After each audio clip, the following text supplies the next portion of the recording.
Welcome back to show. अब हम बात करेंगे एक ऐसे इशू की जो कि अब पाकिस्तान में बहुत ज़्यादा सर चढ़ के बोल रहा है। लाहौर मियो हॉस्पिटल की अगर बात की जाए तो कैंसर के मरीजों को ज़ायदुल मियाद इंजेक्शन लगने वाले मरीजों की तादाद 7 हो चुकी है। हॉस्पिटल के जो चीफ ऑपरेटिंग ऑफिसर हैं प्रोफेसर फैसल मसूद, उनका कहना है कि वाकया 3 स्टोर कीपर्स एक फार्मिस्ट की गफलत से पेश आया है। बिल्कुल, फार्मासिस्ट की गफलत से ये मसला पेश आया। प्रोफेसर फैसल मसूद ने यह भी बताया कि तमाम मरीजों को राबता करके हॉस्पिटल बुलाया गया। तीन मरीज उस वक्त मियो हॉस्पिटल में दाखिल है, इस वक्त जो है वो हॉस्पिटल में दाखिल है।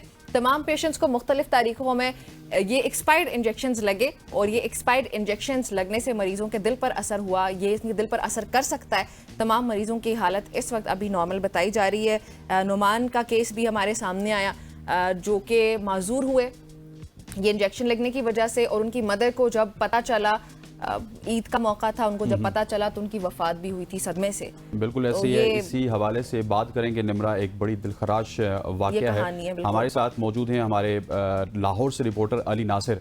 अली, सबसे पहले का ये क्या वाकया है और क्या इस हवाले से अब तहकीकात हो रही हैं और जिन लोगों ने ये काम किया है उनको तो कड़ी से कड़ी सजा मिलनी चाहिए? जी बिल्कुल, अभी कुछ ही रोज़ पहले मियो अस्पताल के अंदर जो एक एक्सपायरी इंजेक्शन का जो वाकया है उसकी कुछ तफसीलात इस तरह है कि 5 मरीज़ों को हस्पताल इंतज़ामिया के मुताबिक जो उन्होंने रिपोर्ट दिया कि 5 ऐसे मरीज़ हैं जिनको एक्सपायरी इंजेक्शन लगा। उसके अंदर एक फरजाना बीबी है, बुशरा बीबी है, शाहीन बीबी है, शमाइला बीबी है, उम्मे कलसूम है, इसके अलावा युसरा इकबाल है और अली हमीद है। ये वो पेशेंट हैं जो अस्पताल इंतज़ामिया के मुताबिक जिनको एक्सपायरी इंजेक्शन लगा है और अब इनको हॉस्पिटल के अंदर जो मुतलका वार्ड है उसके अंदर इनको एडमिट कर लिया गया है। अस्पताल इंतज़ामिया का यही कहना है कि ये जो मरीज़ हैं ये ख़तरे से बाहर हैं और इनको किसी किस्म का कोई ख़तरा नहीं, इनका इलाज हर तरह प्रॉपर तरीके से हो रहा है और बड़े इनको प्रोटोकॉल दिया जा रहा है। दूसरी जानिब आज से कोई 6-7 माह पहले 2 पेशेंट, एक नुमान पेशेंट है जिसको एक्सपायरी इंजेक्शन लगा और इसके साथ साथ एक ये नुमान का ताल्लुक लाहौर से है, एक सियालकोट का मरीज़ है, उसकी उम्र 26 साल है और उसको भी यही एक्सपायरी इंजेक्शन लगा है। ज़रा ये बताते हैं कि ये दोनों एक्सपायरी इंजेक्शन लगने से ही माजूर हुए हैं, जबकि अस्पताल इंतज़ामिया से हमारी बात हुई इसी मरीज़ों को सामने रखते हुए तो उनका ये कहना था कि नुमान को हम ट्रीटमेंट कर रहे हैं, अच्छे तरीके से इलाज जारी है, पूरा उनको जो भी ट्रीटमेंट देने वाला हम किसी किस्म की भी कोई गफलत नहीं बरत रहे। वो ये चीज़ मानने से इनकार कर रहे हैं कि नुमान को एक्सपायरी इंजेक्शन लगने से नहीं बल्कि वो जिस मर्ज़ के अंदर मुब्तला वजह से ये सारी चीज़ें सामने आई हैं। जबकि नुमान के जो पेरेंट्स हैं वो ये कहते हैं कि ये इंजेक्शन लगा था अक्टूबर 2023 के अंदर और उसके रिजल्ट 9 माह 10 माह बाद आए हैं। और इसी तरह जो सियालकोट की एक मरीज़ है जिसका नाम सदीका है उसको भी 1 साल पहले इंजेक्शन लगा है। अब उसको 1 साल के बाद उसकी टांगें मुकम्मल माजूर हो गई हैं और उनके घर वालों ने पूरा यानी कि अपनी बच्ची को इलाज के लिए जितना खर्चा था वो लगा दिया और अब वो बड़े परेशान सूरत हाल के अंदर बैठे हुए हैं। दूसरी तरफ MS मियो हॉस्पिटल जो फैसल मसूद है उनका ये कहना है कि हमने रिपोर्ट जो इंक्वायरी कमेटी है वो बना दी हुई है। इंक्वायरी कमेटी के अंदर 2 बंदों को सिर्फ मुअत्तल किया गया है, एक स्टोर कीपर है शहजाद और दूसरे स्टोर कीपर हैं सरफराज। इन 2 को मुअत्तल किया गया और साथ साथ इंक्वायरी रिपोर्ट के अंदर ये भी कहा गया कि मज़ीद हम फर्दर इंफॉर्मेशन हासिल करेंगे और जहाँ तक हो सके हम सख्त से सख्त कानूनी कार्रवाई करेंगे। बाल ये मियो अस्पताल की सूरत हाल है। अब तर्जमान जो उनसे हैं वो ये चीज़ मानने से इनकार कर रहे हैं कि जो ये 2 पेशेंट हैं ये एक्सपायरी इंजेक्शन लगने से माजूर नहीं हो। जो 5 पेशेंट हैं जिनके नाम मैंने पहले भी बताया, सिर्फ फरजाना बीबी, बुशरा बीबी, शाहीन बीबी, शुमाइला बीबी, उम्मे कलसूम, अली हमीद, ये तो हॉस्पिटल के अंदर एडमिट है और इनके बारे में अस्पताल ये कह रहा है कि इनको एक्सपायरी इंजेक्शन लगा था लेकिन अब ये खतरे से बाहर है, किसी किस्म की कोई परेशानी वाली बात नहीं है और जहाँ तक हो सके अस्पताल इनके साथ ताउन कर रहा है और नुमान का भी ट्रीटमेंट मियो हॉस्पिटल के अंदर ही जारी है। ये सारी सूरत हाल है इस वक्त। ठीक है अली, आप हमारे साथ ही मौजूद हैं इस वक्त। नुमान के वालिद साहब भी हमारे साथ मौजूद हैं। अस्सलाम वालेकुम जावेद साहब। वालेकुम सलाम। जावेद साहब बताइएगा इस वक्त क्या सूरत हाल है, क्या हालात हैं और कैसी है तबीयत अब नुमान की? नुमान जी अभी मेडिसिन खा के सोया हुआ है तो अभी मैं अगर खा सकता हूँ, लेकिन इस इंजेक्शन की वजह से हमारा पूरा घर मफलूज हो गया है। और आपकी कोई दाद रसी हुई है ये भी बताइएगा हमें, किसी ने कोई आपकी पूछ परतीत की हो इससे इतने बड़े आंदोलनाक वाकये के बाद? नहीं जी, कुछ नहीं हुआ, लेकिन इन्होंने कहा कि बैतुल माल से टीके मिलेंगे। बैतुल माल से अभी तक हमें टीके 12 मिले हैं, वो टीके 12 यानी कि 42 मिलने थे, उसके बाद उन्होंने कोई टीके नहीं दिए। लेकिन ये देखिए मेरा बेटा सोया हुआ है, मैं आपको दिखा सकता हूँ। जी दिखा दें। ये देखिए, एक मिनट, मैं आपको दिखा सकता हूँ। जी देखिए मेरा बेटा सोया हुआ है, ये नली लगी हुई नाली, अच्छा। नाली लगी हुई पेशाब की। ये देखिए, ये देखिए। ओहो, जी, जी, ये जी। ठीक हो गया सर, ठीक हो गया। ये तो बड़ी तशवीशनाक सूरत हाल है। अली, आपकी तरफ जब तक आएंगे, जब तक आप हमें बताइएगा कि सीएम साहिबा क्या कर रही हैं। हम देखते हैं कि कभी वो कूड़ा टैक्स लगा रही हैं, कभी वो फोटो सेशन करवा रही हैं पुलिस के साथ जाके, कभी वो मरी में मौजूद होती हैं हर वीकेंड पे। वो इस हवाले से क्या गर्मी कुछ कर ज्यादा रही है। हैं? मतलब ये तो एक बड़ा तशवीशनाक वाकया है।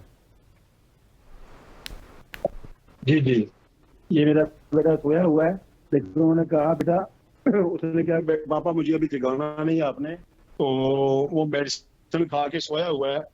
मैं इसलिए कहा था आपको कि वो 12 बजे के बाद मेरा अगर इंटरव्यू लेते जी हैं जी 12 जी बजे के हुजूर, बाद, जी हुजूर। अली तो आपकी तरफ वो आते बेहतर हैं। जी ठीक। अली, आप बताइएगा कि क्या कर रही हैं सीएम साहिबा इस मामले को लेकर? उन्होंने कोई नोटिस लिया, कोई इस इशू को टेकअप किया?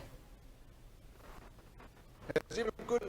ये जब खबर ये मीडिया को थी नुमान के हवाले से, तो उसके बाद ये अस्पताल एक्शन है। उनका ये कहना है कि हम इनका पूरा treatment अली, कर रहे हैं। आपकी आवाज में कुछ डिस्टॉर्शन है। हम जरा जावेद साहब की जानिब जाएंगे। जावेद साहब, अब क्या कह रहे हैं डॉक्टर नुमान की? अगर सेहत की बात की जाए तो क्या ये उससे प्रॉपरली वापस ठीक हो सकते हैं जिस तरह ये पहले थे, या फिर अब इनके साथ इसी तरह के मामलात रहेंगे जिस तरह के अब हैं? ये तो अल्लाह ने करना है जी बच्चों को ठीक, लेकिन डॉक्टर अगर हिम्मत करे तो जो टीके इन्होंने कहा था बैतुल माल से मिलने हैं, अगर वो टीके मिल जाएं तो हो सकता है हमारे बच्चे ठीक हो जाएं। अच्छा, और ये बताइएगा कि किसी ने आपसे रब्ता किया? क्योंकि ये सोशल मीडिया पे बहुत ज़्यादा चीज़ें वायरल हो रही हैं इस हवाले से, जो ज़ायदुल मियाद इंजेक्शन है इस हवाले से, और आपसे किसी ने गवर्नमेंट लेवल पे रब्ता किया? आपकी दाद रसी की किसी ने? नहीं सर जी, किसी ने राब्ता नहीं किया अभी तक, लेकिन हो सकता है कि 1-2 दिन तक राब्ता हो जाए, क्योंकि मुझे बहुत ज्यादा चैनलों से फोन आ रहे हैं। हमारा कारोबार भी सारा खराब हो गया है, हम बड़े परेशान हैं। मेरी 2 बेटियां हैं। तो जावेद साहब, जो ये कह रहे हैं, ये जो हॉस्पिटल वाले कह रहे हैं कि ये जो इसकी बीमारी है उसकी वजह से हुआ है। नहीं नहीं नहीं नहीं नहीं, बिल्कुल मेरा बेटा ठीक था। अच्छा, ठीक हो गया जावेद उनकी साहब का, आवाज हमारे साथ नहीं रहिएगा। ठीक हो गया। अली नासिर, आपकी तरफ आते हैं। मैं पीछे भी आपसे निमरा ने भी यही सवाल किया था कि सीएम साहिबा ने इस हवाले से कोई काम किया है, क्योंकि फोटो सेशन में हमें वो नजर आती हैं हर जगह पे, लेकिन ये तो उनके बिल्कुल पंजाब में हो रहा है, लाहौर में हो रहा है, कैपिटल में हो रहा है, और मियो हॉस्पिटल का ये वाकया है। जी बिल्कुल। सीएम पंजाब ने तो फिलहाल अभी तक किसी किस्म का कोई नोटिस नहीं लिया, क्योंकि इसकी वजह यह है कि मियो अस्पताल ने जो इंक्वायरी कमेटी बनाई है, अब वो ये कह रहे हैं कि हम इसकी तफ्तीश कर रहे हैं, जैसे ही कोई चीज़ सामने आएगी हम इनके खिलाफ कार्रवाई करेंगे। सीएम पंजाब का और आगे भी डॉक्टर्स के दरमियान जो इस वक्त मसले चल रहे हैं वो हड़ताल के आपके सामने है, क्योंकि डॉक्टर्स को अडहॉक पर रखा हुआ है, वो भी मसाइल आपके सामने है।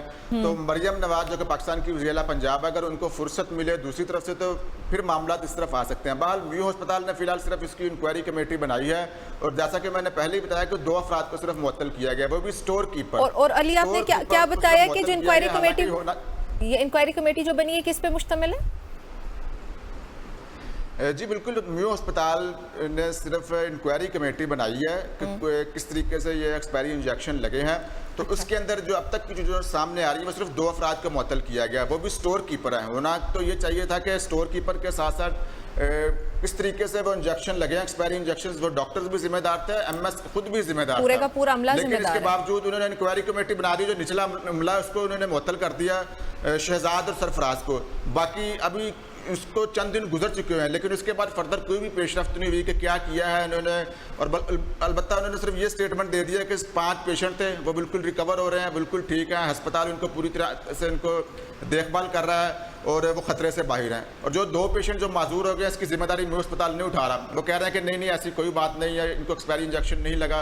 ये सारी चीज़ें जो सीएम सामने आ रही हैं, लेकिन सीएम पंजाब ने किसी किस्म का कोई अभी तक एक्शन नहीं लिया। अच्छा अली, जो बाकी पेशेंट्स हैं उनके बारे में बताएं। अभी वो एडमिटेड भी कुछ पेशेंट्स हैं, उनकी क्या सूरत हाल है, उनकी क्या क्या बीमारियां थी? वैसे कैंसर के ही हैं पेशेंट्स, बट जी बिल्कुल, 5 पेशेंट मैंने आपको बताया था जो कि जिनको अस्पताल इंतजामिया ने कहा कि इनको, उनमें फरजाना बीबी हैं, बुशरा बीबी हैं, शहीन बीबी हैं, शुमाइला बीबी हैं।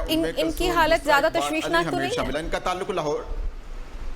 जी, इनकी हालत ज्यादा तशवीशनाक तो नहीं है खुदा न खास्ता? अब नहीं, ये खतरे से बाहर है, ये खतरे से बाहर है। इनकी हालत किसी किस्म की भी खतरे में नहीं है, क्योंकि ये अस्पताल की मुतलका वार्ड में अस्पताल इंतजामिया इनको देख रही है। इन्हीं की वजह से जो इनकी इंक्वायरी कमेटी बनी है, जब इनको पता लगा कि इनको एक्सपायरी इंजेक्शन लगे हैं, यही चीज़ें थी। जब मीडिया ने उसके ऊपर काम शुरू किया तो पता लगा कि 2 पेशेंट ऐसे भी हैं जिनको 1 साल पहले इंजेक्शन लगा था, वो अब मजबूर हो रहे हैं, क्योंकि एक्सपायरी इंजेक्शन जब लगता है इसके रिजल्ट थोड़ा सा टाइम गुजरता है तो होने लगते हैं। 7-8 माह बाद ये अपना असर दिखाने लगती है। अगर फिलफोर उस पर इसका इलाज शुरू कर दिया जाए तो हो सकता है कि मरीज़ बच जाए। यही वजह है कि इनको हॉस्पिटल के अंदर एडमिट किया गया और ये अभी भी कुछ दिनों से अस्पताल के अंदर ही एडमिट है। डॉक्टर्स का यही कहना है कि जब तक ये मुकम्मल तौर पर रिकवर नहीं हो जाएंगे हम इनको जाने नहीं देंगे। अब जो 2 पेशेंट हैं इनको 7-8 माह के बाद ठीक हो गया। अली हमारे साथ रहिएगा। मैं ज़रा जावेद साहब की जानिब जाता हूँ जो कि वालिद है नुमान के। जावेद साहब, आखिर में आपसे पूछना चाहूँगा कि जो लोग आपके बेटे की इस हालत के अंदर मुलविस रहे, उनके हवाले से आप क्या गवर्नमेंट से दरख्वास्त करेंगे?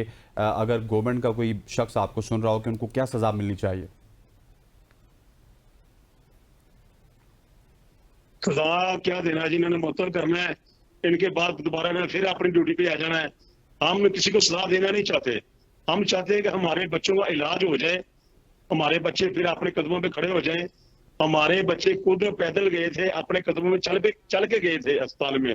जब इन्होंने नाली लगाई है पेशाब की, उसके बाद ये बच्चे बिल्कुल मफलूज हो गए हैं। हमारे बच्चे को 4था टीका लगा है और एक सियालकोट की बच्ची है उसको लगा 12वां टीका जी। और ये एक लगा एक गुजरावाला का आदमी है उसको लगे है 2रा टीका। ये टीके की वजह से ये सारा काम हुआ है जी। ठीक हो गया। चलें जी, अल्लाह करे कि आपकी दादसी भी हो और जो आपका बेटा है उसको अल्लाह जल्द अज जल्द सेहत आए। अली और जावेद साहब, आप दोनों का बहुत बहुत शुक्रिया। जी बिल्कुल, दुआएं हमारी नुमान के लिए भी और बाकी सारे जो लोग बीमार हैं उन सब के लिए भी, और साथ ही जो लोग जिम्मेदारान हैं इनको तो फौरी तौर पर सजा मिलनी चाहिए। यहाँ पे हम एक ब्रेक शामिल करने लगे, आपने हमारे साथ ही रहा।